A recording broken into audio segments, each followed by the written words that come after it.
জ্যোতির্বিজ্ঞান বিষয়কে বাংলাদেশে জনপ্রিয় করার জন্য বাংলাদেশ অ্যাস্ট্রোনমিক্যাল অ্যাসোসিয়েশন গত ৩৭ বছর ধরে কাজ করে যাচ্ছে।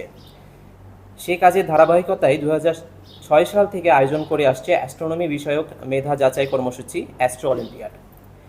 এই বছরে একটি আসর অনুষ্ঠিত হচ্ছে এবং এই আসরটি বাংলাদেশ অ্যাস্ট্রো অলিম্পিয়াডের ২০তম আসর। এই আসরে রাজশাহী সহ বাংলাদেশের ৮টি বিভাগীয় শহর এবং ৩টি জেলা শহর সহ মোট ১১টি শহরে অ্যাস্ট্রোনমি অলিম্পিয়াড কার্যক্রম অনুষ্ঠিত হবে।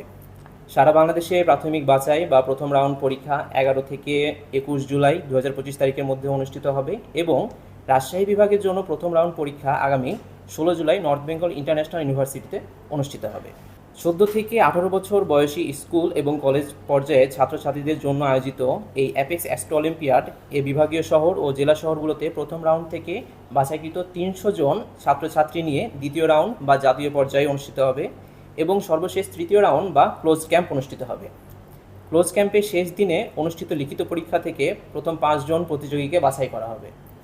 এই ৫ জন প্রতিযোগী আগামী ২০ থেকে ২৭ সেপ্টেম্বর ২০২৫ তারিখে রাশিয়াতে হতে যাওয়া ওপেন ওয়ার্ল্ড অ্যাস্ট্রোনমি অলিম্পিয়াডে বাংলাদেশের প্রতিনিধিত্ব করবে।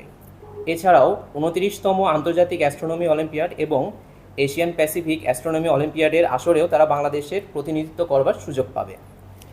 অ্যাপেক্স অ্যাস্ট্রো অলিম্পিয়াডের জন্য আবেদন করার যে সকল নিয়ম সেটা হচ্ছে ১৪ থেকে ১৫ বছর বয়সী ছাত্রছাত্রী যাদের জন্ম ২০১০ এবং ২০১১ সাল তারা জুনিয়র গ্রুপে পড়বে এবং ১৬ থেকে ১৮ বছর বয়সী ছাত্রছাত্রী যাদের জন্ম ২০০৭ থেকে ২০০৯ সাল তারা সিনিয়র গ্রুপে পড়বে এবং নিবন্ধন ফি ধার্য করা হয়েছে ১০০ টাকা এবং নিবন্ধন ফি পাঠাতে পারবে একটি বিকাশ নাম্বারের মাধ্যমে।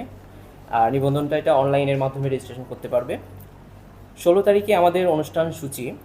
রিপোর্টিং সময় সকাল ৯টা, পরীক্ষার সময় সকাল ৯:৩০ থেকে সকাল ১০:৩০, ১ ঘন্টা এবং এরপর অলিম্পিয়াড বিষয়ক বক্তৃতা হবে সকাল ১১টা থেকে দুপুর ১২টা পর্যন্ত এবং সনদপত্র বিতরণী ও সমাপনী অনুষ্ঠান হবে দুপুর ১২টা থেকে দুপুর ১টা পর্যন্ত।